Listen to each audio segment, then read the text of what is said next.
Welcome to the Halliwell Manor. I'm Max. And I'm Tina. And we're here to talk about Season 2, Episode 4 of Charmed.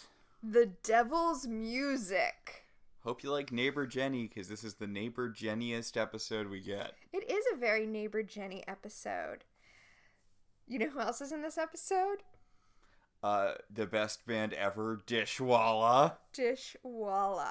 Dishwalla, they did that Counting Blue Cars song in the late 90s, early 2000s that was on the radio all the time. Yeah, I vaguely remember that. But other than that, I think they're more known for this episode of Charmed, nowadays. And I'm basing that on the fact that when I was Googling to get information about them ahead of talking about this episode, one of Google's suggested questions was, is Dishwalla a real band? God.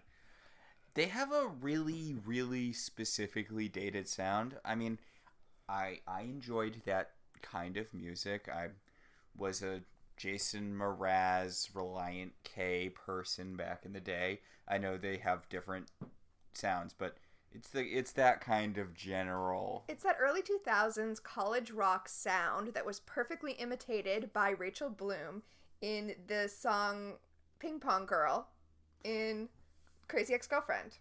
Yeah, I think they're a little later than that, because that was more like Bowling for Soup, Smash Mouthy. You're right. There was kind of a folk influence by the time we got to Dishwalla. Yeah. Again, that's why I brought up Jason Mraz. They sound like a combination of a bunch of different people whose bands you've heard before. This episode was directed by Richard Compton, someone who has only directed this episode of Charmed. I mean, as far as Charmed goes.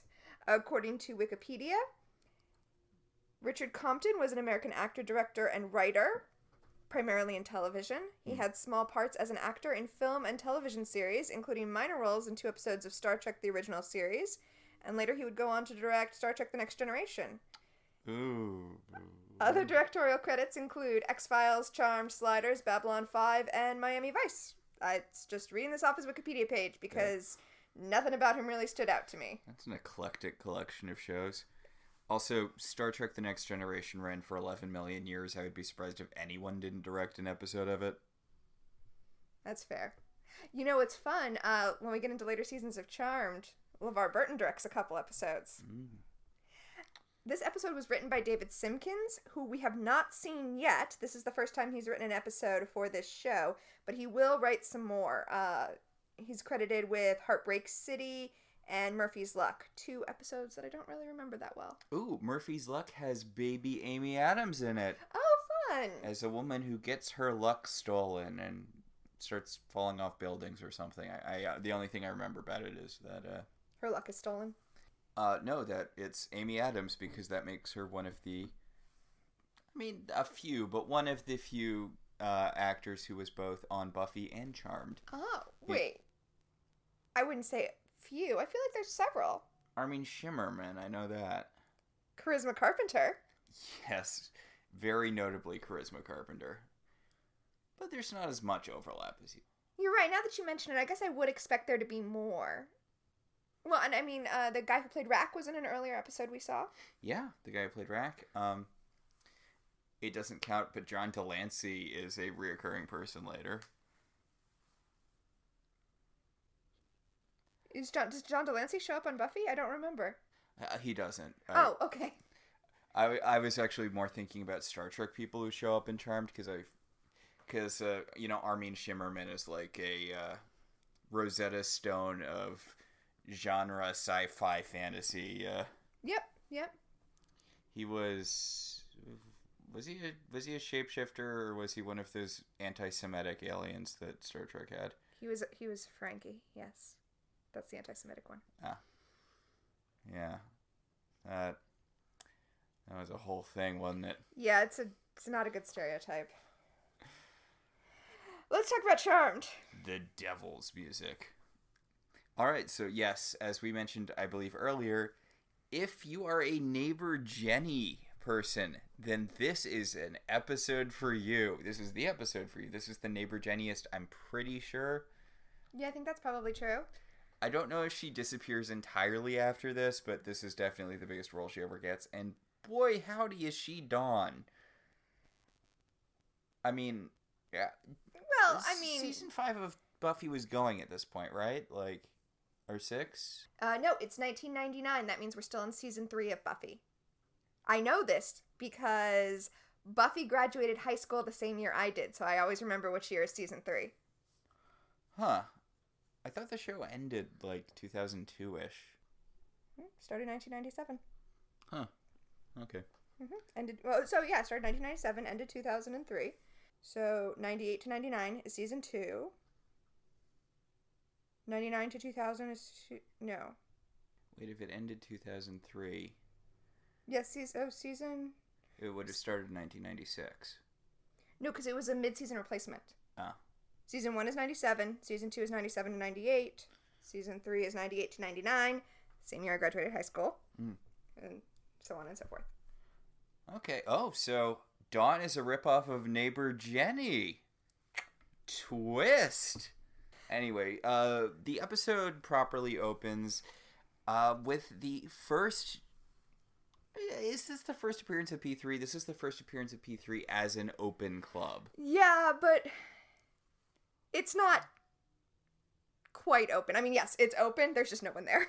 Yes, we get my MVP extra right off the bat.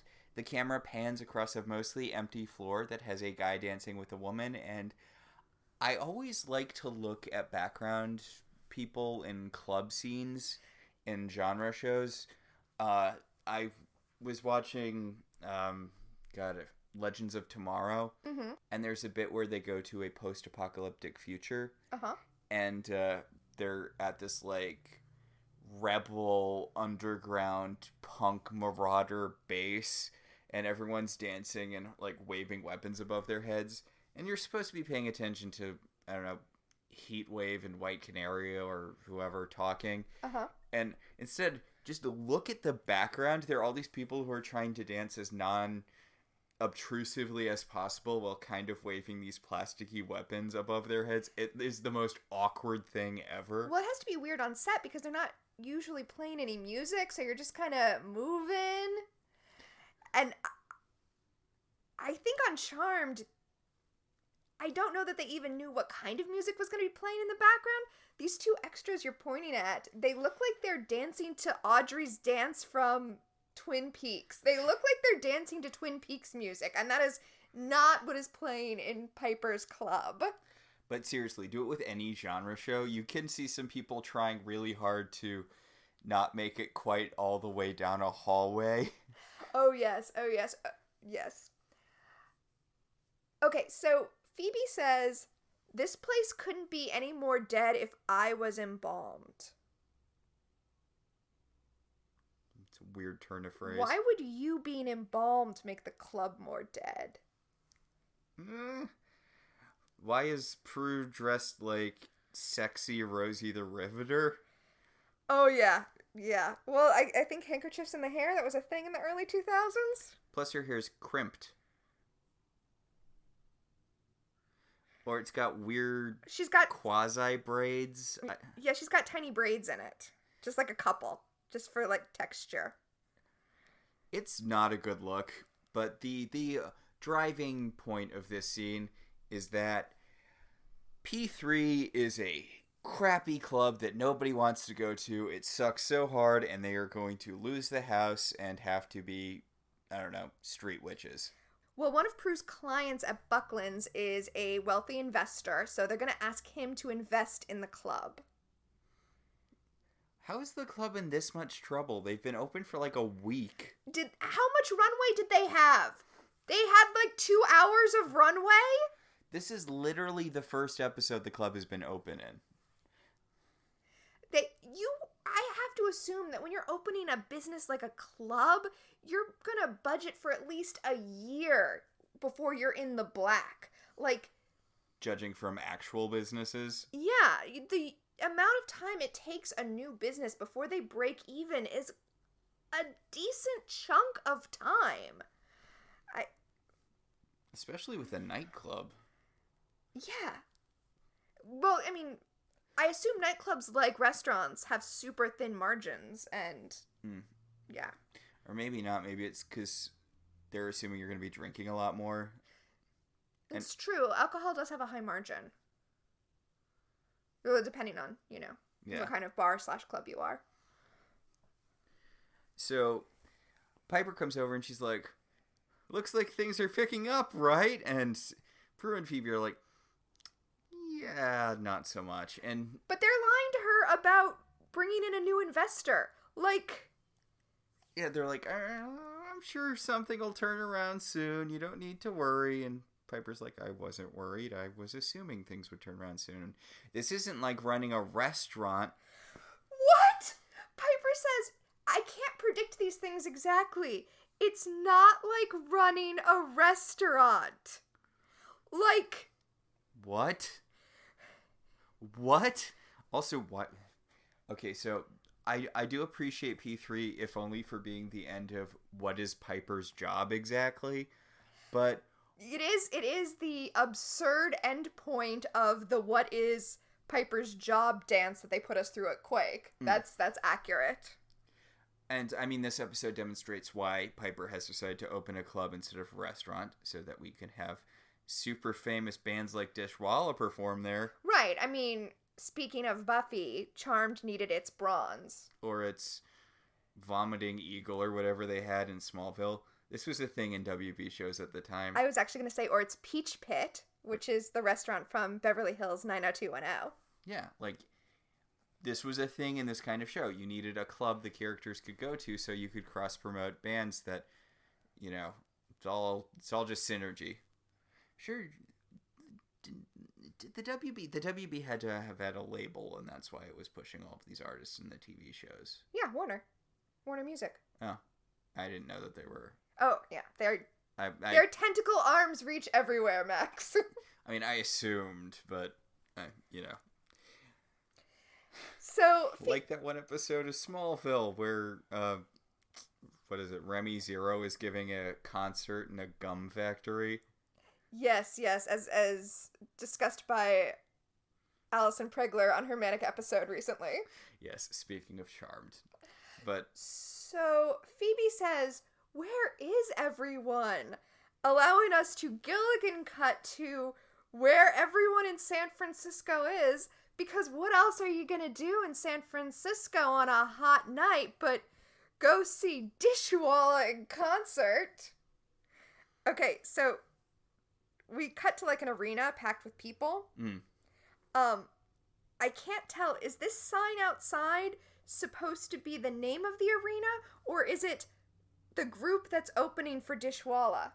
I think it's supposed to be the name of it's supposed to be a club, and the club is called Butterfly's Cocoon. It's so huge!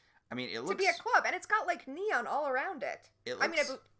I think the reason it looks like that is because that's really clearly superimposed post... Oh, yeah, yes. Yes, obviously. So they just took a picture of a random building and kind of slapped that over it. So we're going to assume that Butterfly's Cocoon is the name of this club that they are playing at. And, oh boy, it's Dishwalla. Also, look at the non-frontmen people of Dishwalla, because they're not frontmen for a reason. Oh, that's mean. Yeah, well, it's one of the things where did you watch Full House? Yes. Did you ever pay attention to the members of Jesse and the Rippers who weren't Jesse? No. It's one of those things where you're like, studio musician. Nothing wrong with being a studio musician. No, it's not bad, and it's nice that they're actually getting their faces out there. It's just, you can tell who's in the front of the... Gotcha. Hey, that's another show where they owned a club so that they could have bands come play. Oh, God, yeah. Even though they didn't really need the club. Well, I mean, wasn't it just so Jesse would have a place to play with his terrible band? Yes, Jesse bought the club so that he and the Rippers could play there. I mean, they just had bands come play in their living room. I would be really honked off if I was Danny. Just, trying to raise these 3 kids with this, Okay, so I know Jesse's famous in universe later, I guess. I mean, is he ever really? Hey, his record label paid for him to toured Japan until he didn't because Michelle wanted him to come home or something. I don't remember. But I've never really watched Full House, but I have read blogs that make fun of Full House, so I do know a lot of plots from it. Sure.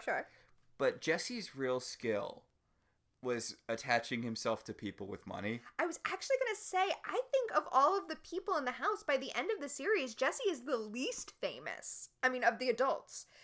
Because Danny is a television personality, so is Becky, and Joey gets the TV show with the beaver. Yeah. So, I'm so sad this is taking up space in my head. Mr. Woodchuck. So, I think that touring with bands, like he plays with the Beach Boys because John Stamos actually played with the Beach Boys. Because Mike Love is some sort of weird energy vampire who needed a young person to stay alive. I mean, I think John Stamos just enjoyed the music and was just famous enough that it made sense. No, it was a reciprocal, friendship. Like those humans in True Blood who let vampires feed off of them so the vampires have people to eat and then get high off vampire blood. Yes, that's exactly what it was. He got to pretend he was a Beach Boy, and Mike Love got to suck youth and energy out of John Stamos. He had plenty. I mean, look at him. He still looks great. I'm sorry, what were we talking about? Oh, right, Dishwalla. People who shouldn't be frontmen. So, yeah. Leo is in the club as well. Yes, Leo is in the club as well, enjoying the late 90s jams of Dishwalla, but he's... Okay. Is this girl a witch? No, definitely not. 100% no. Okay. I can tell you for certain, 100% no, she's not a witch. Okay, so if none of the victims of the demon of this episode are witches, I feel like Leo is sort of a little bit out of his purview as a white lighter. Oh, God, you know what I assumed, but then is never actually said in the show? Oh, what? I assumed Dishwalla were witches. Huh. Why? I assumed Leo was protecting them. I mean, maybe that does fall under his purview as a white lighter. He protects witches, future white lighters, and Dishwalla. Maybe Dishwalla are future white lighters. You know that show, Julie and the Phantoms? Yes. Right? Maybe Dishwalla are all gonna eat a bad hot dog and die and become like a band of white lighters.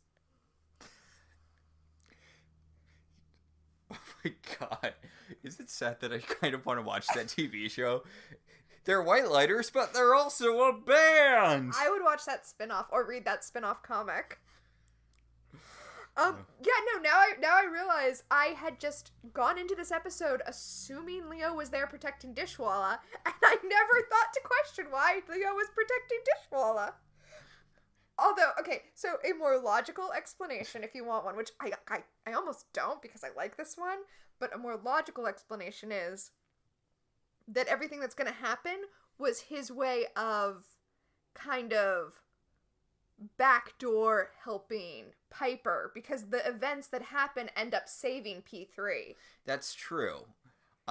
Honestly, I could definitely see this as Leo being like, how can I help my quasi-girlfriend and still have this be like a supernatural thing? I wouldn't be surprised if he hooked up the band guy with the demon. Ooh. Leo's moving a lot of pieces here. Anyway, so here's what's going on now. The band's manager brings a blonde girl. Sorry, blonde girl. Don't be blonde and charmed. He's bringing a blonde girl backstage to wait for the band. And he says, you said the magic words. You said that you would do anything. And she gets this look on her face like, I know that the implication is that I'm going to screw the band, but you don't have to be so crass about it. Yeah, because she would do anything to meet Dishwalla, and he's like, okay, why don't you sit in this dark room and just wait, because the band will be in shortly. And she's like, really? Because it seems like they're in the middle of a concert. He's like, hey, shut up and get in the room. Well, I mean, I think the idea is that she'll be waiting there for them so that as soon as they come off stage, she's there. But instead of hooking up with the band, this girl gets eaten by a demon that comes out of the wall. Uh-oh, it's a wall demon. Yeah. Yeah. So yeah, wall demon. Wall demon. And then the manager, he's like, hey, wall demon, I know that our deal was that I would feed you groupies and you would make me rich and famous, or famous adjacent. But I just can't take the guilt anymore. And the demon's like, demonic pact. Yeah, I'm sorry, dude, but you can't back out as soon as you get what you want. You have to keep feeding me girls. See, look at this terrible CGI effect. Oh, and the terrible CGI effect is we see the demon's chest and we see, like, the girl writhing inside of him. Yeah, you kind of see a face that's pressed up against it. You couldn't just buy, like, I don't know, a sheet of rubber and have her press her face against it. It's a really, really bad effect. It's like they did the latex wall effect in CGI, and it looks so much worse than if they had just done the latex wall effect. Yeah. So we cut to credits, and then after the credits, we've got, what? 33 full seconds of establishing shots of San Francisco. Honestly, it's not the worst they've ever done. We were getting regulars in the 40s for a while there. Yeah, I guess you're right. It's just... Plus, we have to hear that awesome Dishwalla song, the one Dishwalla song that everyone knows. You know, tell me about what God's doing. Is he watching you when you're on the bus or whatever? Is she? Is she watching you when you're on the bus or whatever? Ah, that's... Yeah. Yeah, they're progressive as balls. So, we see the band's manager again. Okay, I love this. We see him walking down the hallway like, tum-to-tum, definitely didn't feed a girl to a demon, tum-to-tum.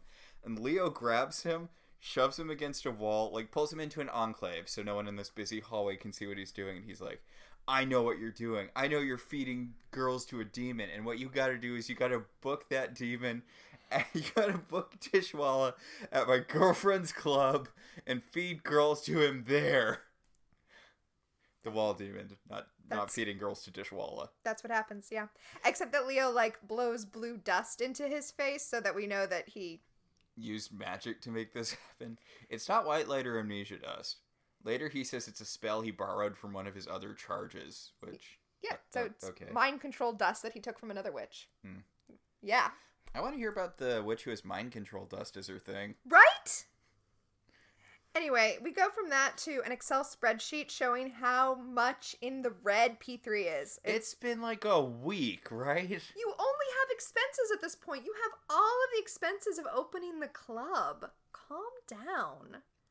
So Piper is panicking over the fact that, you know, she went into huge debt to open a business she doesn't want to own for no reason, apparently.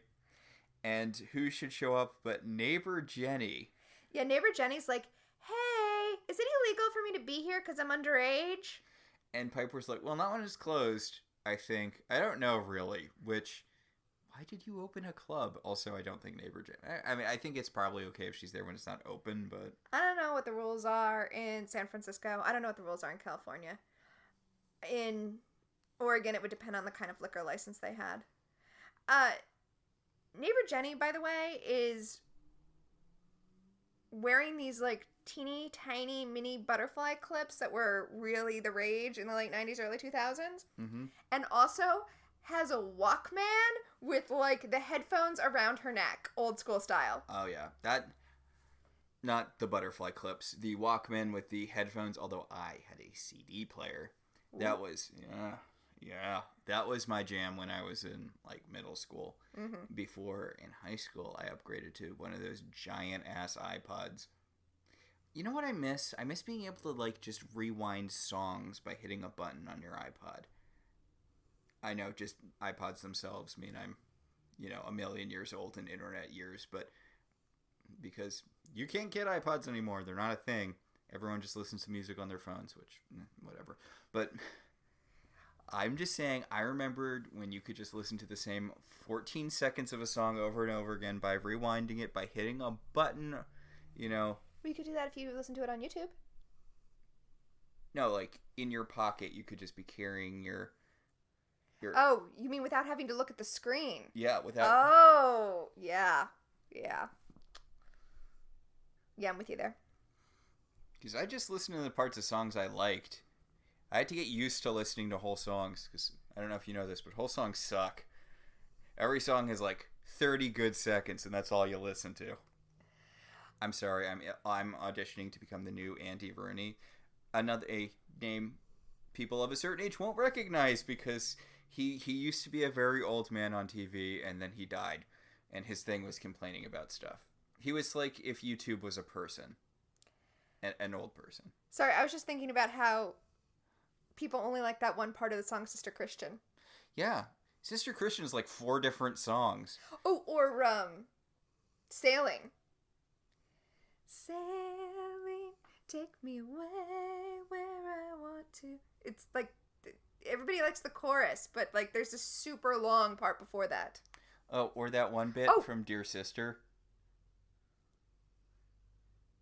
You remember the sketch from SNL that got way more famous than like the bit from the OC or whatever they were parodying, where, you know, this is all new to me. It's the one where Andy Samberg and Bill Hader are shooting each other.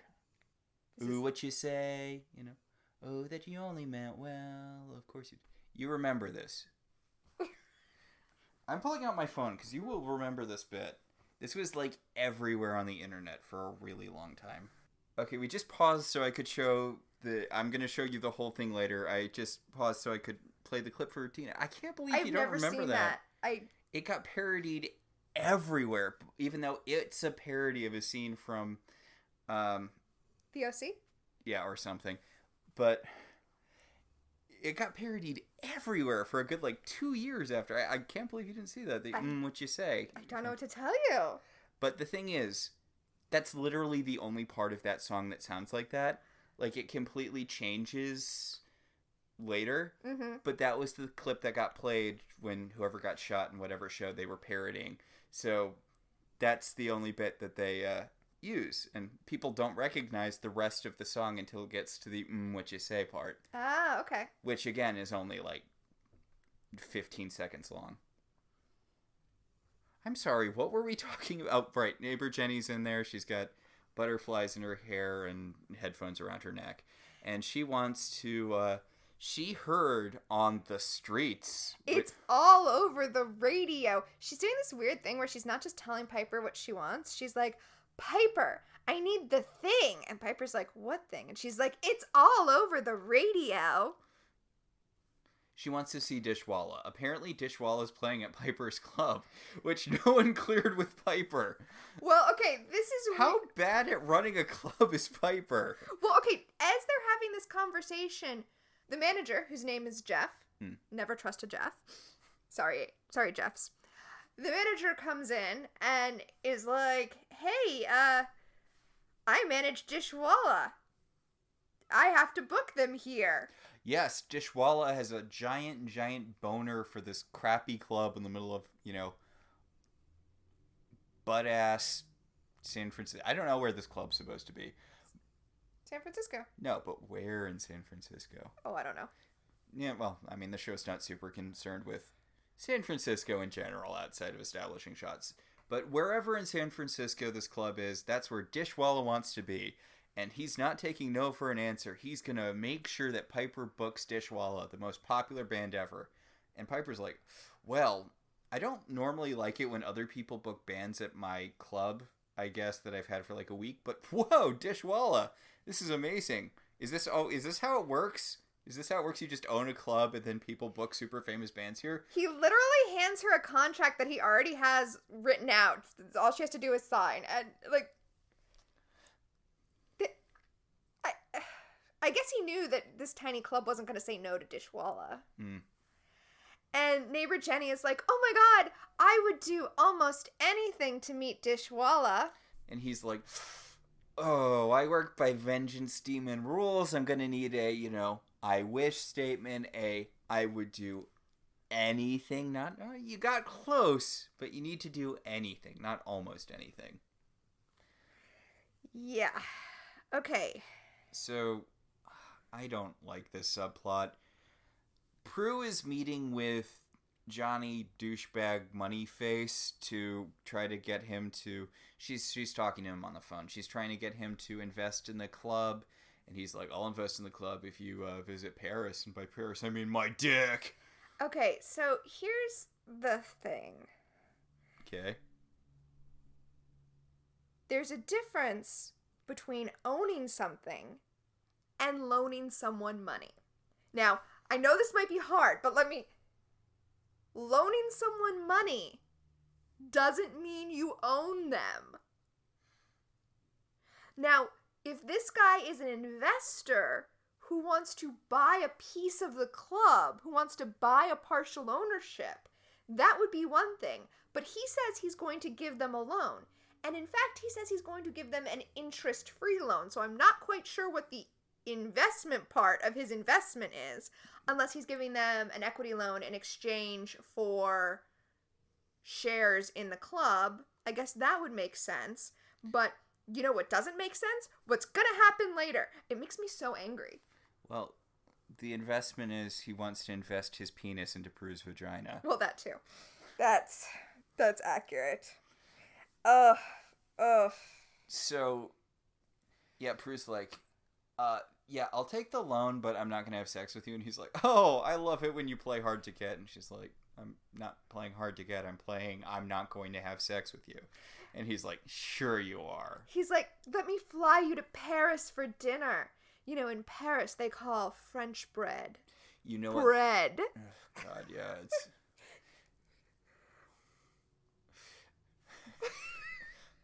I don't know why he thinks Prue's going to sleep with him. Let me tell you, though, saying, come to this place with me, it's the birthplace of bread, that gets me pretty hot. Yeah, but, that's not what... I guess he's like, I'm so rich, I always get what I want.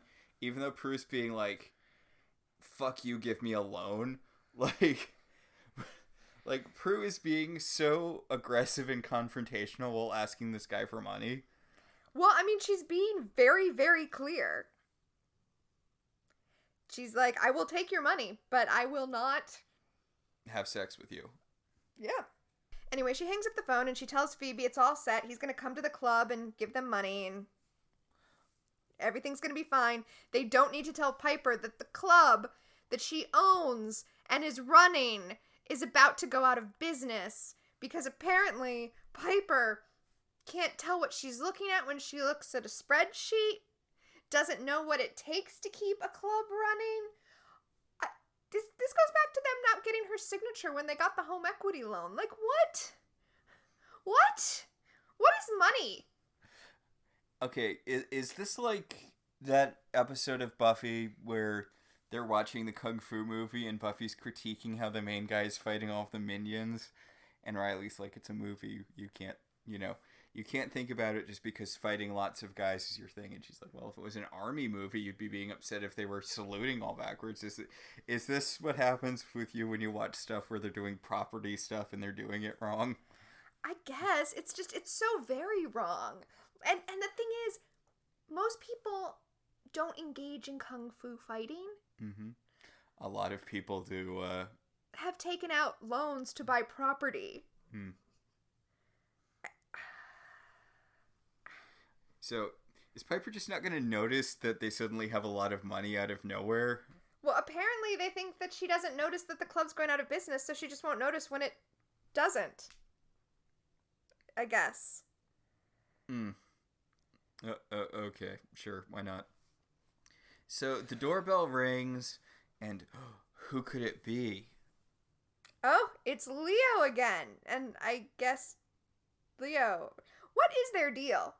Yeah, they kind of left the relationship kind of ambiguous because he's like, if you want, I can clip my wings and we can be together. And she's like, no, your work as an angel's, important. You shouldn't do that. But also, I don't want to break up. And he's like, okay. But she's also kind of flirting with neighbor Dan. I guess they're not exclusive or anything. But then she went into the future and they were unhappily divorced. So she thinks they're destined to get married. I don't know. You know what I do know? What? Piper tells Leo that she has backstage passes to Dishwalla. They're at your club. That's... What? Like, I have backstage passes. because I own the club and I can just go wherever I want. Also, yeah, I'm sure Leo's thrilled to see Dishwalla, and he's like, Dishwalla is the greatest band of all time. Who wouldn't be excited to go see Dishwalla? even in White Lighterland, they're all bopping around to Dishwalla. Yeah, Leo's like, yeah, I know, sorry, I made that happen, not you. Oh, by the way, this is important because when Piper came in, she was so excited that she had landed Dishwalla at her club, and... Had landed. I know, well, I mean, she came in, she was like, guess what I did all by myself, and like, no, I mean, like, it literally fell into her lap, but she was excited that, oh, I guess this means I am a successful proprietress of a nightclub. But Leo's like, no, I did that. Because there's a demon that you have to kill. You're on duty. Yes, he's like, I arranged for Dishwalla, who are completely innocent, by the way. Their manager made a deal with the demon. You have to vanquish the demon that the manager made a deal with, but not Dishwalla. Completely blameless, wonderful guys, excellent musicians. Did not have anything to do with the demon that their manager is feeding their groupies to. I cannot stress enough that real-world superband Dishwalla is completely innocent in this.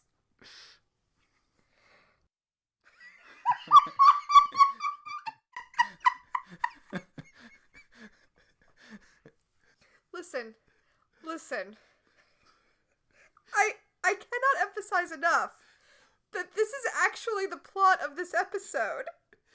We are not punking you.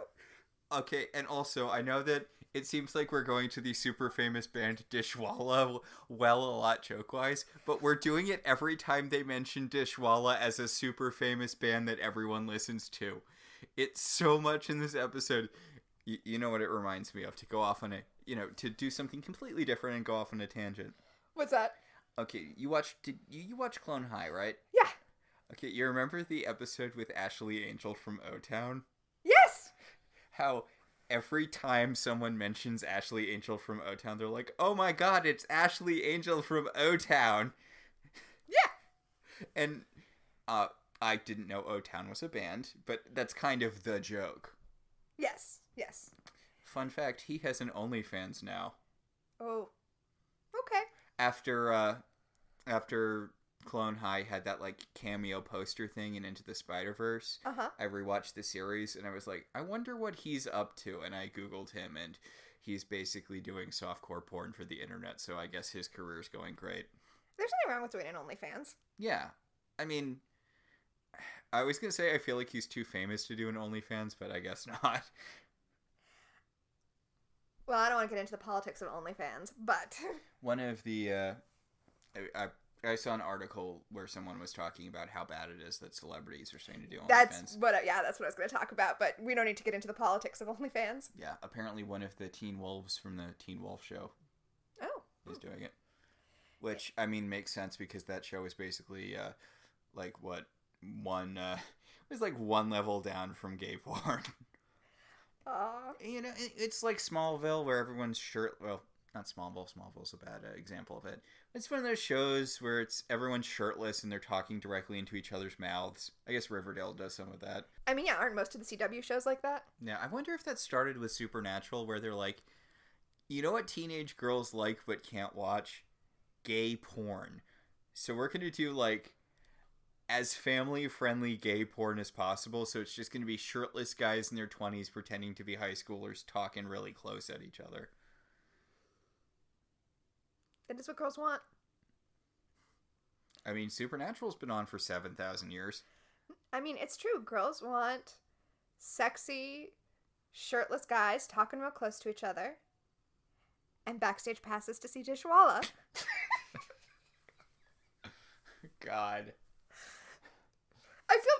I want to make it clear, by the way, that we're not mocking Dishwalla, because they're a perfectly good band from that era. They had one hit that I know about that was a perfectly fine song, and knowing how demonic the music industry is, I'm sure they got eaten up. So, nothing against Dishwalla. It's just... By the way, this plot would later be recycled into the surprisingly really, really good movie, Jennifer's Body. Yes. Yes. You've seen Jennifer's Body. I have seen Jennifer's Body. Okay, I feel like people were so dismissive of it just because it stars Megan Fox. I think in the last few years, in the last maybe 2 or 3 years, people have started to rediscover that movie and realize how very wrong they were to dismiss it, and to dismiss Megan Fox as well. Yeah. So I think that movie's actually having a renaissance right now. Well, I saw this great thing with Megan Fox where she was talking about all these people who are like talking about what a bad actor she was and or is or whatever, and she's like, I don't think I'm a bad actor. I just was never in anything where they required I actually do anything. Mm-hmm. Like, I'd show up and they'd be like, okay, stand here, pose like this. There's going to be a wind machine on you. How can you tell I'm a bad actress? Right. Like, and she's really good in Jennifer's Body. Yeah. Also, I feel like Jennifer's Body was like sold as a straight horror movie, and it's a horror comedy. Yeah. Also, it's a movie that is really made for women, and it was sold in a way that really turned off the female audience. Well, yeah, because it was sold on, oh my god, look how hot Megan Fox is. Look, she's dressed as a schoolgirl and she's licking a lollipop and the lollipop's on fire. And it's like, no, it's a movie about how society treats women. Yep. It's really good. And I met Amanda Seyfried. Seyfried? She's so good at it. And I love the part where Megan Fox points out, she's like, because she's like, I'm nothing compared to Jennifer. I'm just this squirrely nerd. And Megan Fox is like, no, you're not. Are you like, look, you're like you're not a high school attractive person. You are an actress attractive person. Like, I love the movie, especially that joke. The joke when they're during the final fight scene. Oh my god, she can fly? She's not flying, she's hovering. Why are you always trying to undercut me? God, I love that movie. Sorry, go on. Okay, so Jennifer's Body was not what I was expecting or wanting, in the opposite way of the way it was missold. Explain.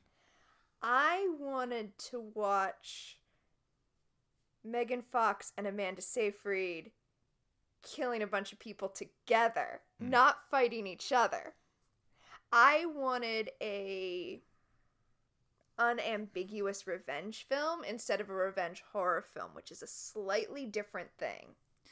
Okay, so I actually read the tie-in comic to Jennifer's Body because it had a really interesting premise. Where it was, I think, 5 or 6 issues. And each one of them had a different creative team, and they were done from the perspective of each of her victims. Oh, interesting. Yeah, so it was an interesting concept, and I liked because they changed artist and writer. I don't know if it was artist and writer or just artist, but each thing had a really different feel to it. Mm-hmm. I mean, okay, so the deal is, the plot of Jennifer's Body is that these guys sacrifice Megan Fox, and she becomes possessed by a demon who kills them all. Yeah. These guys who are in an early 2000s, like, pop punk folk band. Yes. Sacrifice her so that their band will become popular, which it does by singing a song about a disaster that they caused. Yes. Okay. But I didn't want a demon killing all these guys. I wanted a demonically possessed Megan Fox to kill these guys. It's a slight difference, but do you know what I mean? I mean, she was kind of demonically possessed. I mean, what do you think it was more of a Buffy vampire situation where a demon kills you and takes over your body and it looks like you and it walks like you and it talks like you, but it's not you? Yes. Unless you're Harmony. Yes. Yes, no, exactly. It was like Illyria, right? It was Illyria shows up and kills these guys to jump over to Angel from Buffy. And I just wanted Megan Fox to become superpowered and kill them. And I know that seems like a slight difference, but it was just enough that it made me like step back from the film. Well, I mean, she's not the main character. I feel like you wanted her to be the main character. Amanda Seyfried is the main character. Well, I mean, and that's what I said, right? I thought it was going to be the two of them taking out these guys, not Amanda Seyfried, you know. God, I'm not going to go through it because whenever I say the jokes, they're less funny than they are in the movie and they ruin it. But that bit where you know, where Amanda Seyfried is talking, she's like, "Why is everyone talking about the band like they're heroes? They were there when the fire burned down the bar. They didn't do anything." And one of the girls in her class is like, "No, they were pulling people out. It's true." And then the dramatic music plays and it zooms in on her, and she's like, "I read it on Wikipedia." It's such a good, oh yeah, I don't want really time-specific movie. I don't want my hesitation to mean that you shouldn't watch it. You really should. Like, it is a good movie. And of course, I mean, Diablo Cody, like... Yeah, Diablo Cody. And if you're looking for, like, a Halloween movie, we should really get back to talking about Charmed. But if you're looking for a Halloween movie, Jennifer's Body is really good. Please ignore the jokes that I completely butchered. They'll be funnier in context done by actual, like, actors who have... you know, talented and stuff. So Leo has basically crapped all over Piper's good feelings by being like, yeah, I made it so that Dishwalla is playing at your club and for the sole purpose of you killing a demon who their manager, but not the band, the band is blameless, but the manager is feeding girls to a demon and you need to stop that from happening. Oh, also, the girls are still alive inside the demon's stomach, so you can't just go vanquish the demon. You have to go give him, like, demon ipecac and get the girls out and then kill him. And then he pats Piper on the face and orbs out and Piper's like, I wish I knew what our relationship was so I could dump him. Yeah. Phoebe's like, well, this is why you don't date coworkers, and Piper's like, not the time, Phoebe. Yeah, so Prue's like, I have to go and talk to an investor that has nothing to do with your club, Piper, goodbye. Also, Phoebe's wearing this really weird midriff shirt. Yeah, she is. It makes her look 1,000,000 feet tall. It's weird. It's... Okay, well, it's like she took a normal shirt and then put a drawstring up the middle of it and cinched it closed, creating a midriff-bearing shirt. It makes her torso look really long. It's a bizarre thing. Mm-hmm. But if you want to see Alyssa Milano's midriff, this might be an episode for you. I mean, if you want to see Alyssa Milano's midriff, this is a show for you. Yes. It should get its own credit. It really should. So, now we're going to go to an entirely different show. Okay. God, I wish Daryl got, like, an episode even. Because he gets quasi-subplots sometimes, and the actor sort of stops caring after a while. But the thing is, unlike with Andy, not caring really works for the character, so it doesn't make him a slog when he shows up and he's not giving a shit later. That's true. Yeah, no, Daryl is in a different procedural show this week. And he shows up and he's interrogating Jeff, the manager, about all of these missing girls that have all gone missing at Dishwalla shows. And Jeff is being the most suspicious man on the planet. He's like, girls go missing all the time, especially blonde girls. I don't know. I guess they could have been at the shows. I don't know. There's a lot of blonde girls. There's a lot of blonde girls that go missing at Dishwalla shows. I have to go by. I like how Daryl just keeps pressing him, too. Jeff is like, why don't you go hassle the boyfriend? And Daryl's like, I'm done hassling the boyfriend. Now I'm hassling you.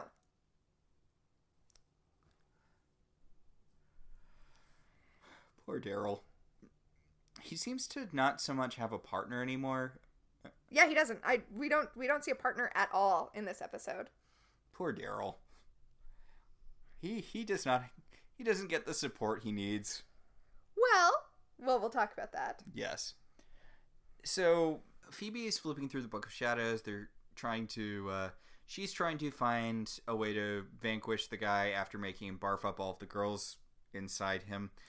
And Piper's, mad at Leo. Yeah, Piper is not helping. Piper's just going on and on about how annoyed she is with Leo for asking her to vanquish a demon, undercutting her professionalism by using her club to catch a demon. She should thank him. He's making it so that both of her jobs are happening at the same place. Yeah. Convenient, one would say. But yeah, Phoebe's like, look, date him or don't, I don't care. Look, we need to find a way to get the demon to barf up the girls before we kerplode him. And Piper's like, no, we're going to talk about my relationship. And Phoebe's like... And then we cut away because, listen, none of us want to hear that. Yeah. So, Manager Jeff, goes to a wall and he's like, yo, wall demon, wake up. I don't want to feed girls to you anymore. It makes me feel sad in my feelings chest. Also, I think I'm going to get arrested. Yeah. I'm pretty sure I'm going to get arrested, and then who's going to feed girls to you, after that? And the demon's like, how about a little fire, Scarecrow? And just sets him on fire with demon powers. I mean, is he using demon powers, or is he using the worst rubber glove monster hands I've seen so far on this show? Well, it's like, remember in that one episode of 30 Rock? That's exactly what I was thinking of! When Tracy's trying to dress as a white woman, but he runs out of makeup, so he's just wearing a monster hand. Yes, that's exactly what it looks like. I wonder if that episode's still on Hulu or Netflix or No, whatever. they took that one off. Ah, because of Jenna, right? Yep. Yeah. Yep. Alright, so Prue is meeting with the investor guy at Buckland's, and she's like, yeah, I don't need you anymore because Dishwalla is playing our club now. All of our problems are solved forever. Dishwalla is playing the club. Although, I guess that would probably help them get more acts, right? Yeah, I mean, it really does, honestly. And he's like, oh my god, okay. Investment Von Assface is the guy she's talking to. Mr. Come to Paris so I can have bread sex at you. Yes. And he's like, well, guess what? I bought the loan from the bank, so now you have to deal with me. And it's like, no, you don't, because you bought the note. It has the same terms as the banks. That doesn't make you an investor. You just now own the debt. That's not... You don't get to control things. You just own the debt.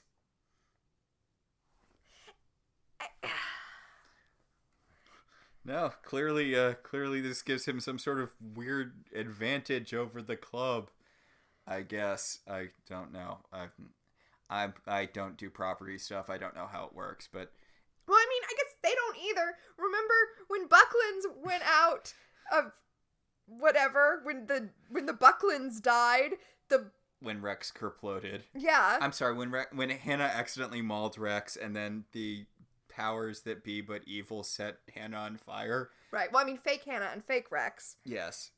God, that never made sense. When they disappeared, the woman from the bank, came and took over the auction house like that was somehow something she knew how to do. So I guess in the Charmed universe, that's just how banks work. I guess in the Charmed universe, if you take out a loan, the bank gets to come and run your business. That's not how small business loans work. I mean, just think about it for a second. Well, you own a business and you take out a small business loan. Does any part of you think that means the banker gets to come run your business if they want to? Well, remember, this is a universe where witches actually were burned at the stake, so maybe property law is different.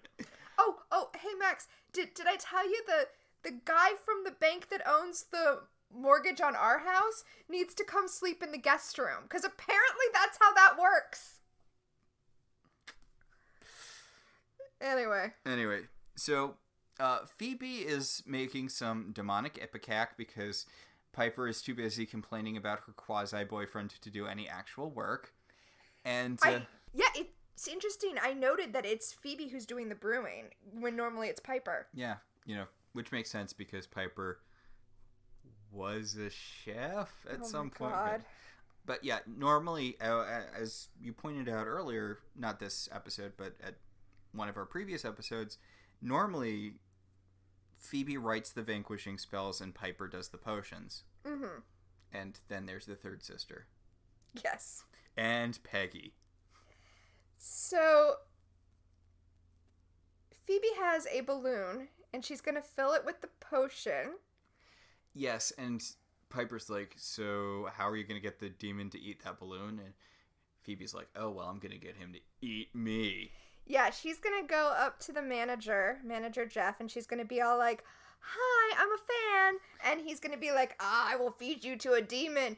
I'm joking, but that's exactly what happens. Yeah, she's like, Hi, I'm 90s Alyssa Milano, and look at my boobs, look at my flat stomach. Don't you want to feed me to a demon? And he'll be like, yeah, fair, yeah.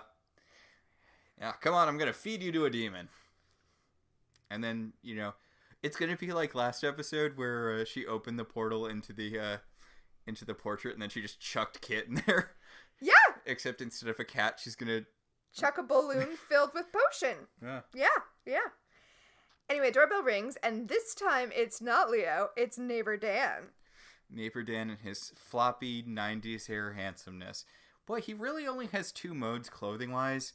Button-down shirts that seem like they're too big for him, and tank tops that are too small for him. Get clothes that fit, neighbor Dan. It was the early 2000s, late 90s, early 2000s. I don't think that was a thing yet. So, not just neighbor Dan is over, but also Leo, and now both of Piper's boyfriends have to man fight over her. Ooh, this is awkward. Except that Leo recognizes neighbor Dan, because I guess he used to be a baseball guy. Yes, neighbor Dan used to play for the Mariners, which will sort of come up in a future episode where Piper casts a spell to see which one of them she should be with. She casts a spell that the universe should give her a sign which of these two men to be with, and like a giant bird lands on her car, and she's like, a mariner? That must mean that I should be with Dan. And then someone throws a angel from the top of a Christmas tree or something at her, and she's like, oh, no, I should be with Leo. Oh, I can't wait to get to that. Yeah. But fun fact. Yes. I said, I think last episode or the episode before, that the actor who plays neighbor Dan was married to Angie Harmon. He's not. He's engaged to Angie Harmon. But currently?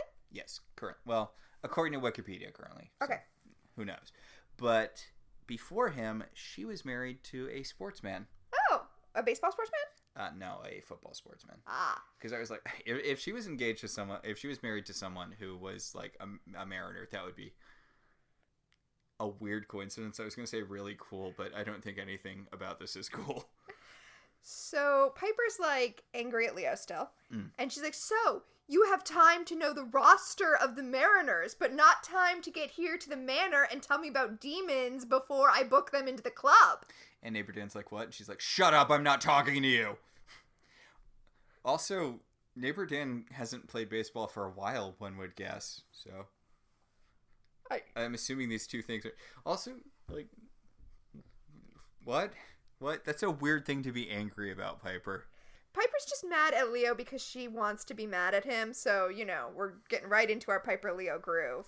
Yeah, spoiler alert for the rest of their marriage. Yeah. But she goes off with neighbor Dan so that they can go next door and tell neighbor Jenny that no, she cannot sneak into the club to see Dishwalla because she is a child and Piper will lose her liquor license. That was the thing that always, confused me about Buffy, because maybe it's just because I didn't live in a thriving metropolis like Sunnydale, but I was like, are there clubs that let teenagers in? Because, I mean, there was a club in a city next to my hometown that did have a, I think it was an under 21 section, but I think you still needed to be 18 to get in. It just seemed weird that Sunnydale has an all ages club. There was a club in my hometown that let in high schoolers. And not let in high schoolers, but it was a teen club. So it makes sense that the Bronze would be that as well. I mean, I'm not surprised that that's a thing. That seems like you could. Although I don't know. I guess clubs mostly make their money, again, from alcohol. So yeah. I can see why you wouldn't. And plus, you don't want to accidentally create an environment where someone might have sex with a 15-year-old. So. Oh, I was thinking the nightmare of trying to keep people who can legally drink separated from people who can't. Yeah, because the club in the city next to my hometown, it was literally, it had two different sections for people who were under 21 and for people who were over 21. Well, I used to work at a movie theater here in Portland, and because this is Portland, we serve liquor at movie theaters. Alcohol, not hard liquor, beer and wine. Who gets drunk off wine? Actually, you know what? I say that. That was the case when I worked there, but since I left, they actually do serve hard liquor at the movie theater I worked at now. But my point was, one of the things that we were supposed to do if you were on usher duty was to kind of slip into the theaters and make sure nobody who had a drink gave it to someone who was underage. Oof. Yeah. So Piper goes off with neighbor Dan to have a very unfun conversation, and Leo's like, Phoebe, help me get Piper back. And Phoebe's like, I'm trying to fight a demon you brought into our lives. Handle it yourself, dude. Okay, then we go back to Buckland's, and I genuinely really, really like this scene. I do too. I wasn't really expecting this from Daryl, because I mostly remember Daryl as the, cop guy who doesn't want to get involved. And that is kind of what he is here. Yeah, that's what this scene is. He knows that Andy had some sort of situation with Prue and the sisters, but he doesn't know they're witches. He talks about it. He's like, look, I don't know what your thing was with Andy, but Andy is gone, and I knew that you were doing important work with him. So I want to keep whatever you had with Andy, minus the sex, up. Like, I want to keep, helping you, and I want you to help me, and I don't need to know what your deal is. I thought maybe you were FBI agents or spies or something, but don't want to know, don't care, just want to do good. He says, look, I don't know what kind of code you guys had, but I'm looking for these girls. And Prue's like, yeah, we're on it. You don't want to know the details. And honestly, it's a really good scene. And there's a kind of rawness with Daryl that no one else has had regarding Andy's death. Yeah, we're only on the third episode? Fourth, I think. Yeah, we're only on the fourth episode of the season. Andy just died. And I mean, Prue had a vague sad in like a couple episodes, but honestly, I'm buying Daryl's grief over this. Yeah, I mean, this scene implies that Prue and Daryl have had an ongoing thing where they're talking with each other about their grief, but we haven't seen any grief from Prue since the first episode of the season. And I don't know, whatever show Daryl's in, I'm into it. Yeah, so Prue's like, look, I'll handle it. You don't have to worry. And then she kind of walks off and the camera stays on Daryl for a weirdly long time. Like, it sort of feels like maybe they had some time they needed to kill. No.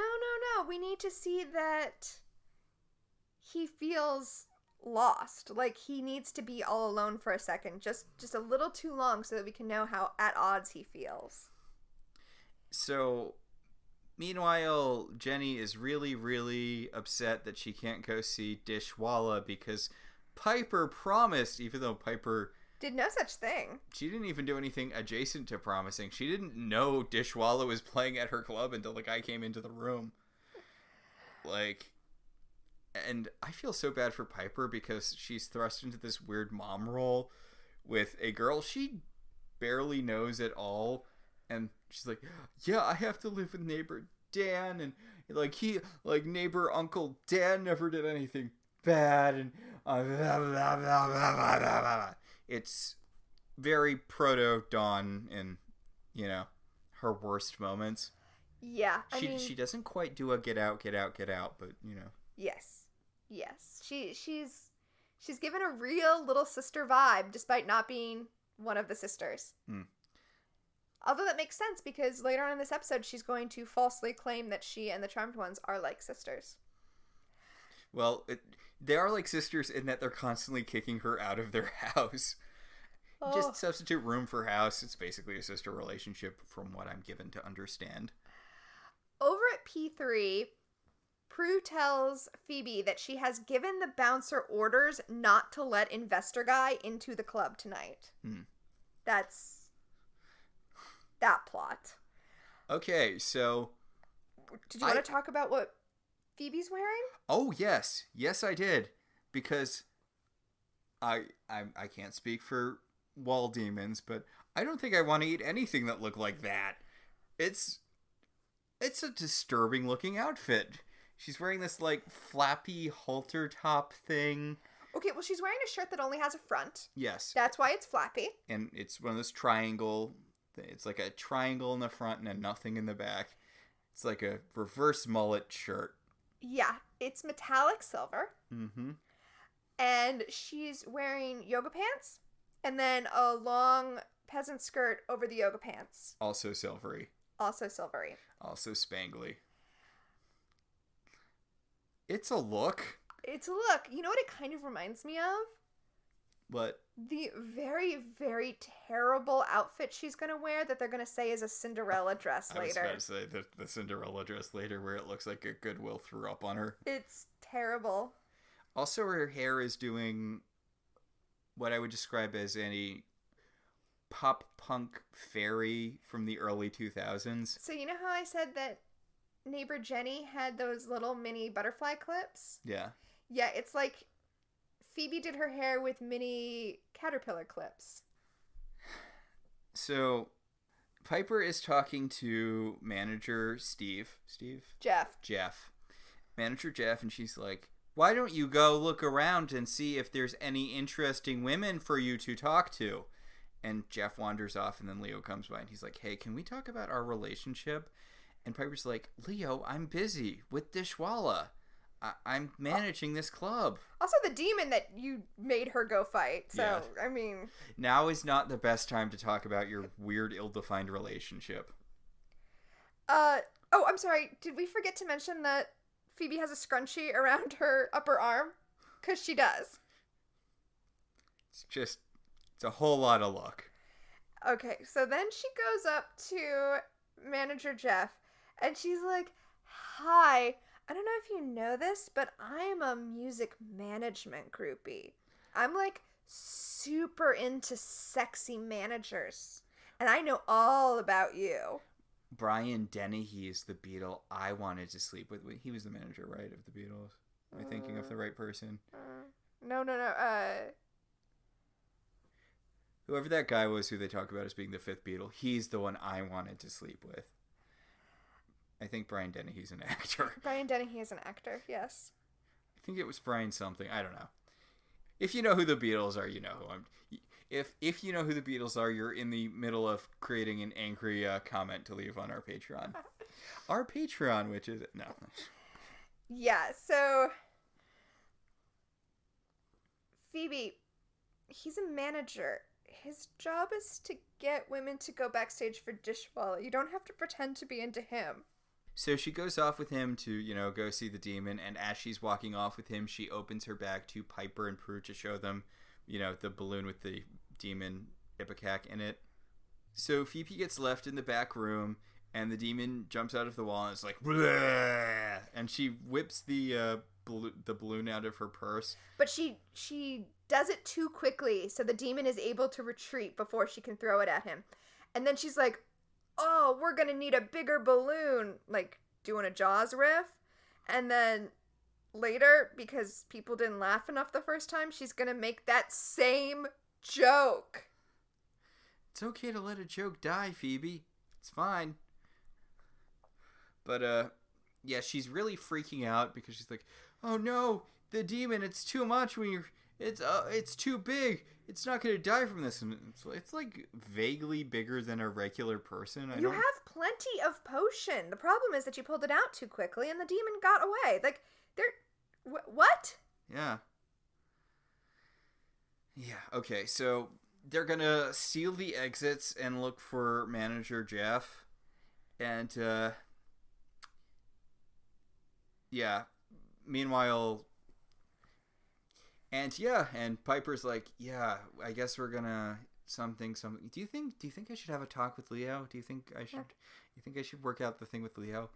And Phoebe's like, honey, I would love to talk to you about Leo, but we really need to stop the giant wall demon.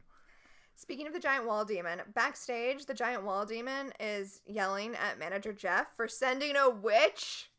Because, Okay, he's mad at manager Jeff for sending a witch, but he's like, if there's one witch, there's more witches. And if there's more witches, then you need to get them to me. And Jeff's like, wait, I thought you were mad at me for bringing you a witch? And he's like, no, yeah, I am. You're in big trouble. but also witch souls are worth like 10 times human souls. So bring me an innocent human girl and the witches will come back to save her. Why, if there's one witch, is there necessarily more witches? Witches work by themselves all the time. Just because this show is about the charmed ones doesn't mean that, you know, all witches work in trios. We know they don't. Anyway, investor guy is at the front door, the rope, whatever, and the bouncer's like, nope, name's not on the list. And he's like, okay, what if I hand you a gigantic wad of cash? Like, literally so much money. And that guy's like, yeah, okay. Piper's not paying me anyway, so, you know, this is the only way I get money. So, yeah, investor guy is in now. Oh, also, so is neighbor Jenny, who just, like, sneaks in, because... Piper's not paying this guy. He doesn't care. So neighbor Jenny gets into the club, and she's like, oh my god, Dishwalla. And Dishwalla starts playing. We have a long tracking shot of the club so that we can get, like, our money's worth of Dishwalla. Yeah, there's several points in the episode where it just sort of pauses so that Dishwalla can do one of their, I'm guessing, less famous songs. Yeah, I mean, I only know the one, so... Yeah, and honestly, I kind of only know a few lines from that one, so they could just be doing the same song, but different parts of it. No, they're doing a different one. I know because the caption said so. Yes. So... Okay, I have to throw this out here. I have to throw this out. In an upcoming episode, they are going to do the exact same thing they're doing with Dishwalla, but with the cranberries instead. Mm-hmm. But because I really, really love the cranberries, or at least did in 1999, I'm going to have an entirely different emotion about it than I do about Dishwalla. Yes. Which is to say that if you were a high schooler in 1999 and Dishwalla was your jam, I 100% respect that. Yeah. Again, they're not a bad band. I honestly would go, maybe, I'd listen to the songs. I don't think I'd actively seek them out, but like if one was on the radio, I wouldn't change the station. It's a radio, Grandpa. Yes. I was thinking about that. If it was Spotify, I wouldn't hit skip song. Although also, if I ever want to feel out of it, I try using Spotify because I don't get how Spotify works, and that makes me feel so out of touch because I feel like it's not complicated. I just want to listen to a particular song by a band. Don't give me songs that sound like that song.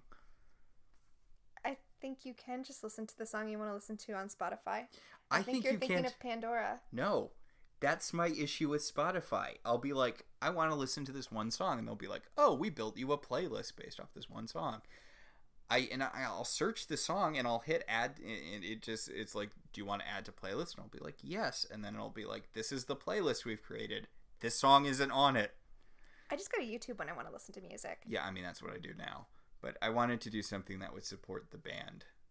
I guess listening to YouTube does now, too, because they count YouTube plays. Yeah, they do. And when I want to support the band, and there are a few bands that I like to support, I just buy their CDs directly from them. Yeah.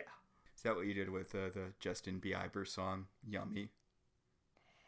No, I did not. I did not purchase Justin Bieber's song "Yummy," but I have bought all of the Double Click CDs directly from them because they're amazing. They are. I remember when you were trying to find merch of theirs that you didn't already own. Yeah, it's like you should check out the Double Clicks if you haven't listened to them. They're a local band. If you're in Portland, I guess they're not a local band for most people who are listening to us, because I'm guessing most of our listeners aren't exactly in Portland. I don't know. And they're sadly not a local band. They're a hometown band, but they're not a local band anymore. Oh, do they not? I'm pretty sure they moved to California. Ah, bummer. Yeah. But, yeah, you should listen to one of their songs. I'm a big fan of Wonder myself. Oh, I love that song. Yeah. But they've got a lot of President Snakes. What's the one about the Clever Girl? Oh, no, Will They or Won't They? Yes. Will They or Won't They is great. See, I switched around that time. I'm sorry. So, speaking of Will They or Won't They, Piper and Leo are having an argument. Leo stops Piper from searching for the manager to be like, can we talk about our relationship? Because, you know, I'd do anything to be with you. And she's like, I'm looking for the guy who summoned the demon that you're having us fight. We don't really have time for this right now. See, this supports my second theory, the theory that he arranged all of this because of Piper, and that this had to do with his charge of Piper. Except before I was thinking he did it to save P3. Now I'm thinking he did it just so he would have an excuse to chat with Piper. You know, you can just talk to Piper, right? Well, he's basically on the clock all the time. So he can only talk to Piper when he's, like, on the clock on their thing. Otherwise, he has to go take care of his other charges. Like Dishwalla. God. You think Leo's just subtly been directing demons towards the Charmed One so he has excuses to hang out at their house? Yes, I do. Now I do. Yes. So Manager Steve is trying... God. Surf. So Manager Jeff is trying to avoid the witches while finding a new victim. He also wants to neutralize them, so he tells one of his security guys that Phoebe has something illegal in her purse and to go get it from her. And they take out the balloon and they smash it on the ground, and part of it gets on her skirt, but the rest of it starts, like, smoking, and he's like, what is that? And she says, it's a $75 dry cleaning bill. And I feel like these security guards should have more follow-up questions. Yeah, like, she was holding a mysterious homemade balloon full of some sort of green smoking liquid. I feel like you interrupted I don't know what, but something not good. Right? Speaking of not good things, Manager Jeff, like, zeroes in on Jenny, and he's like, oh, hey, you weren't here before, right? You're friends with Piper. She would totally come rescue you, right? Yeah, she would rescue you if you were suddenly in horrible danger. And Jane's like, yeah, we're like sisters. She'd totally rescue me if I was in danger, mister. Speaking of, I would do anything to meet Dishwalla. He's like, magic words. Magic words. It's the same thing you said earlier, but, you know, yep, okay. Come on, I'll introduce you to the band. So while they go off, investment guy starts talking to Prue, and of course, Piper is there. And now Piper knows that they're going to bring this guy in. Also, Daryl wants to come talk about the missing girls, and investment guy's like, hey, Daryl, back off, I'm rich. And Daryl's like, hey, I'm a cop. And Phoebe's like, guys, my skirt is messed up. Yeah, it's all too much. Piper freezes the room. Which, good for her. Maybe should have done that earlier, but she sees from across the room. Also, I feel like this is an expansion of her powers. Oh, we have not seen her freeze this many people. This is, yeah, definitely an expansion of her powers. So she's frozen the room long enough to see Jenny being led away and shoved into the back room. And they run after her because she's about to become demon food. And she does. I mean, luckily we already know that they're going to regurgitate all the girls back up out of the demon because the demon totally eats her. Yeah. It's lucky this is one of those reversed by the end of the episode things. Yeah, right? Otherwise, Piper would have to have a really awkward conversation with neighbor Dan. I mean, would she? Because he's not going to know what happened. Hey, my niece hasn't asked me for help with a sex report in days. What's going on? I better put on my smallest tank top and wave some mail at Piper.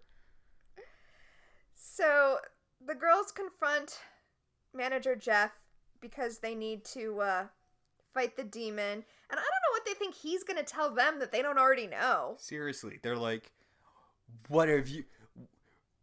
Yeah, seriously, they're like, tell us everything you know about the demon. And he's like, it can't be killed, man. You're all gonna die, man. It's game over, man. It's game over. And Piper's like, pfft. So Phoebe suggests that they all go get swallowed by the demon and then have Prue blast the demon from the inside. Blow him up from the inside, which is aggressively not Prue's power. It's Piper's power later. It's how she defeats the, It's how she defeats the wolf in the fairy tale episode with the aforementioned Phoebe Cinderella dress. She gets eaten by the wolf and she blows it up from the inside, but she doesn't have that power yet. None of this plan makes sense. Why would you... What if you can't use magic once you're inside him? Why do all three of you need to be eaten? Why would blowing him up from the inside kill him when blowing him up from the outside doesn't? You don't have the power to blow things up. This plan is terrible, but luckily it gives them time for Phoebe to notice that she's still got the crap all over her skirt, so she can just throw the skirt down his throat. Yeah, the demon's like, blah, and Prue just telekinetically rips the skirt off of Phoebe and throws it into the demon's mouth. Good thing she put yoga pants on under the skirt. I don't usually wear yoga pants under my skirt when I go to a club, so I guess it's a good thing she did. So the demon kerplodes. It splatters directly in the face of Johnny Investment Pants, who burst into the back room to, I don't know, force Prue to have sex with him.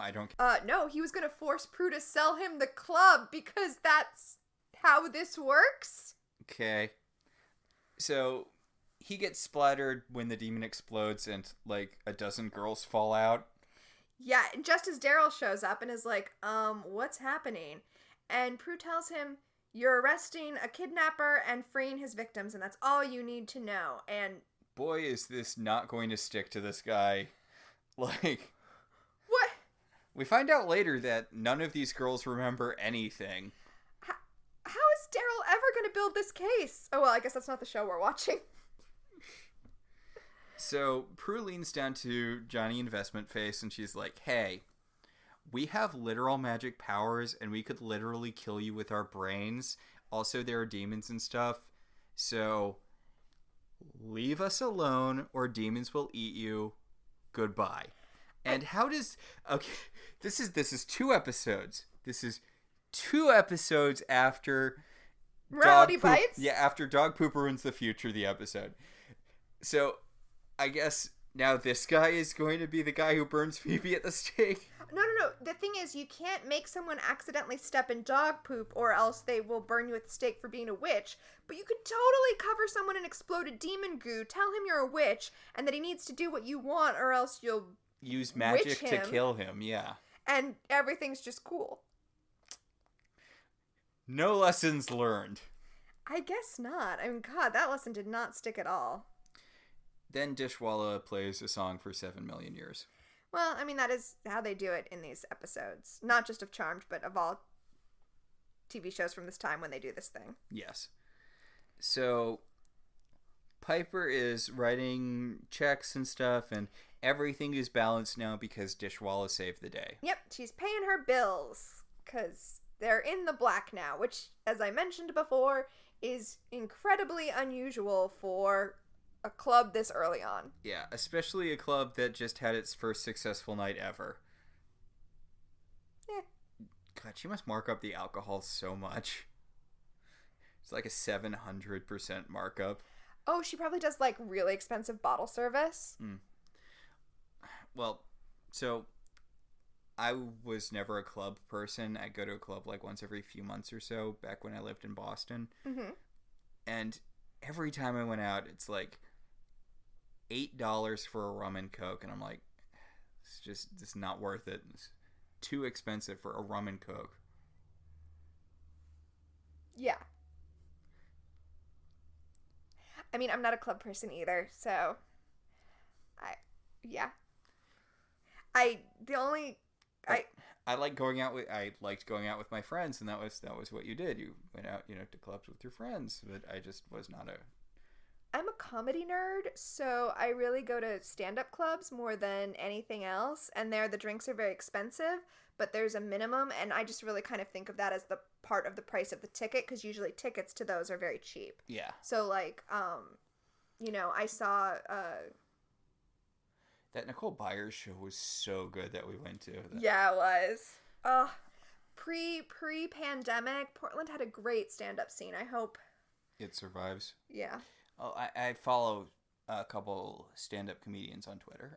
I'm mutuals with Jay Jordan, who I don't know if you know. He's a funny guy. He's got an album out you should check out. He's been on a few podcasts.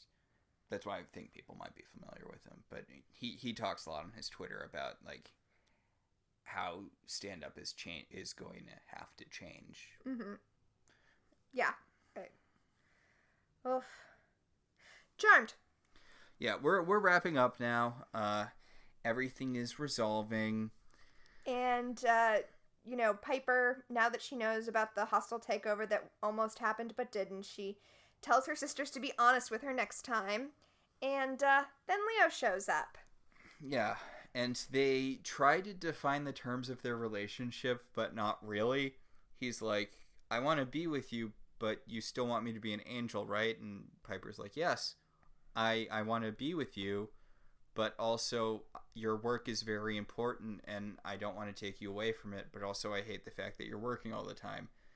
And he's like, I got a jingle. And she's like, yeah, go. Go.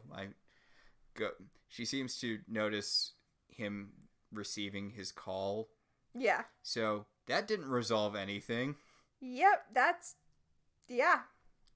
Then she goes outside and sees Neighbor Dan. Neighbor Dan, who is reliably always next door.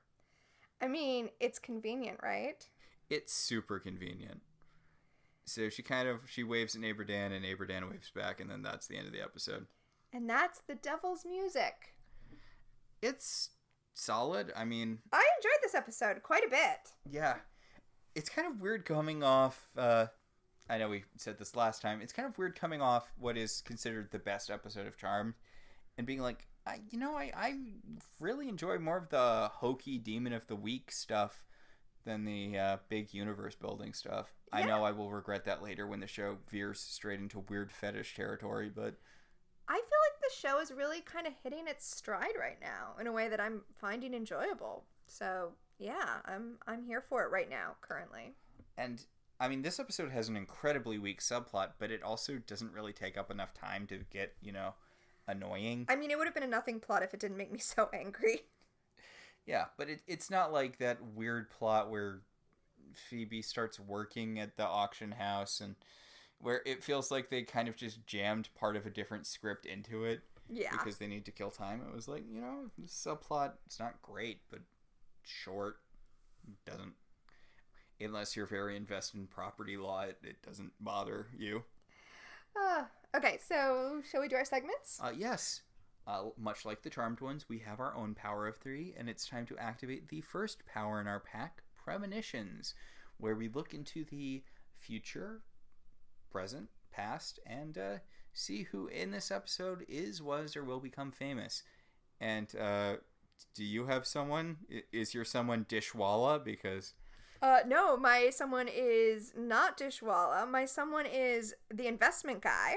Ooh. Who was played by David Hayden Jones, who is, amongst other things, in like 25 different Hallmark Channel original Christmas movies. Okay, now I know we mentioned this on one of our old podcasts, but I don't think if we have any new people, we traditionally watch a lot of schlocky Christmas specials. We love Netflix and Hallmark Christmas movies. Yes. We gave it a shot this year with the there was a Halloween one which was done in the style of Christmas ones. It was a Halloween romantic comedy. It wasn't great. It wasn't terrible or anything. There's definitely been worse. But it starred, what is it, Major Awesome or Captain Awesome or Captain Amazing or whatever from Chuck. Captain Awesome, yeah. Yeah. It was fine. Nothing, weirdly, for a movie involving witches, nothing happened. Yeah, it's like zero conflict to the movie. There's no bad guy. There's barely even an issue. But, I mean, there's worse. But was this guy in any of the ones we've seen? Any of the Christmas ones we've seen, if he's been in a bunch of them?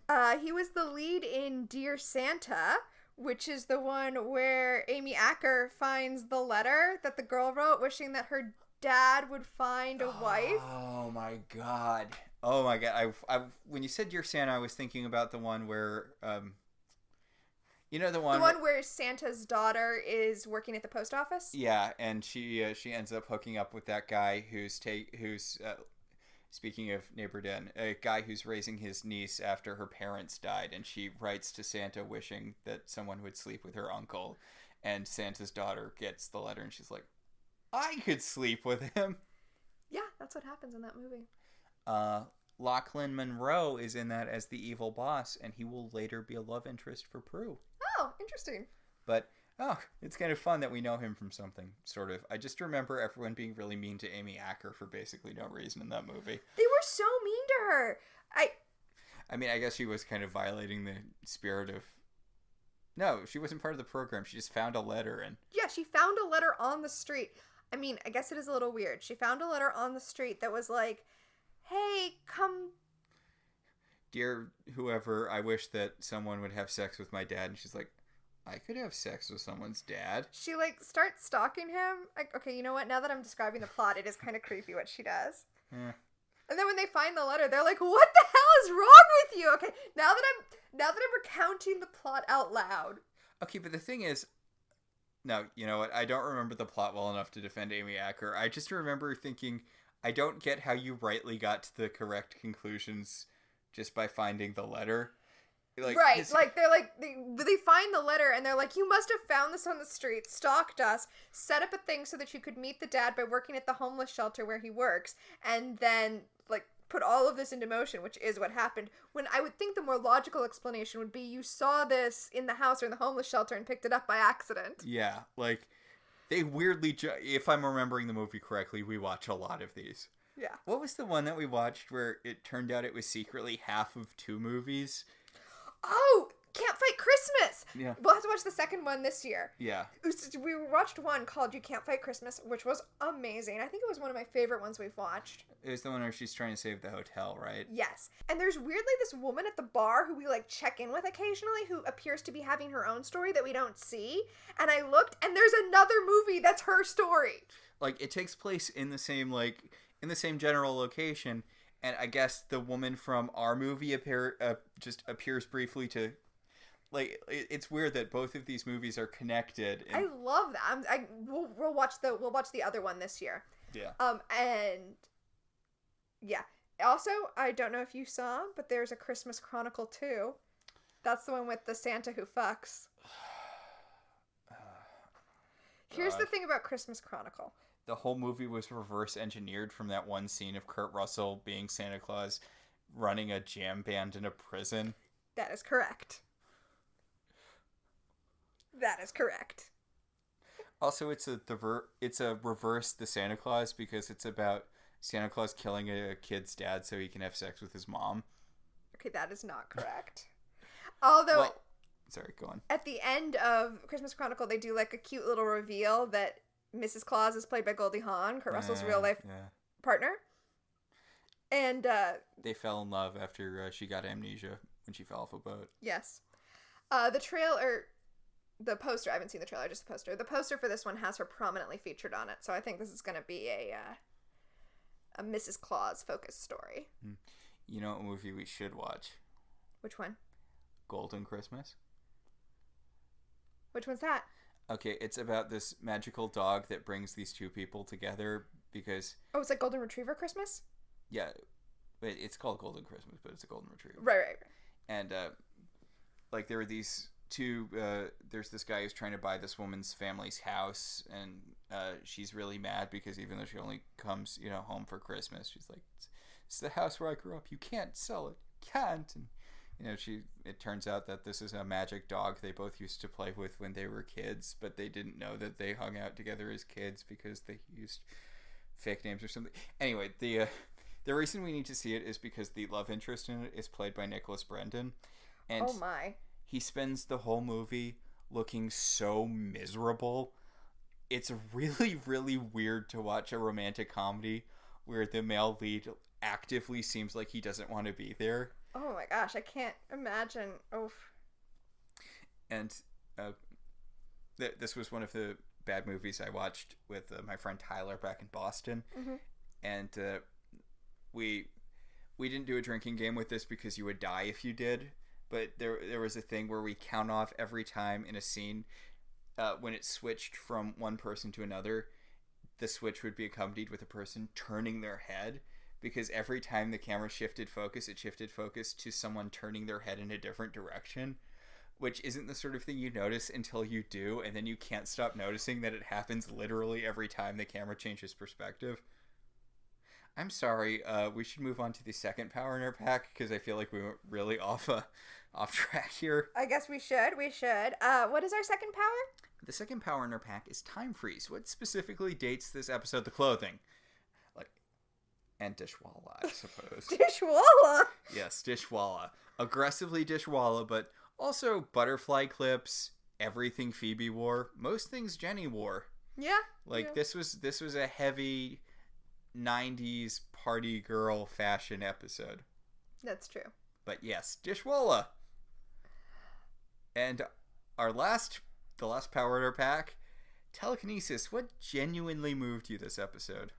Well, the scene with Daryl connecting with Prue again post Andy's death. It was an amazing scene. Yeah, which, I mean, let's be clear, Dorian Gregory effing carried. It was a scene from a much better TV show. Yeah. And I guess that'll about do it, huh? Yeah, so next time's episode, I think we're gonna... Ooh, boy.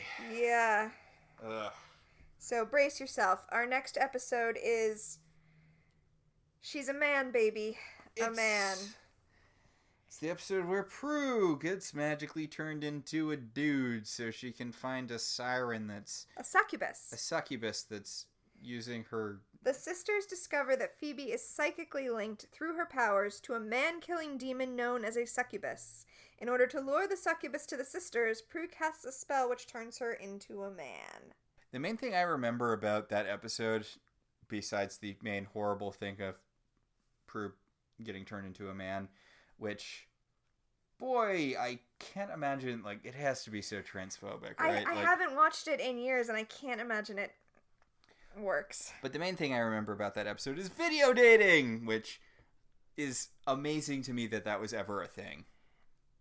The main thing I remember from that episode is that all of a sudden Prue is interested in, like, cars and...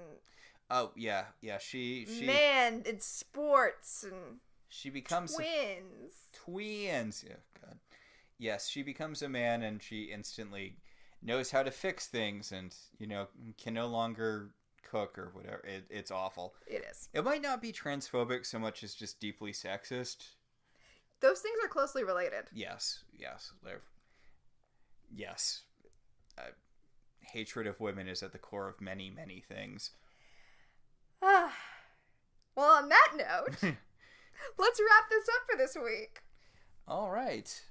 Our show is partially listener supported. If you want to be one of those supporters, you can head over to our website, www.welcometotelevision.net, and click on our Patreon link.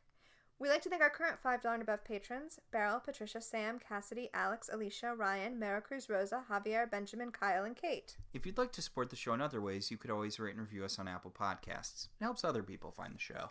If you want to talk about this episode, or any episode of any television show, you could join our Facebook group, Welcome to Television.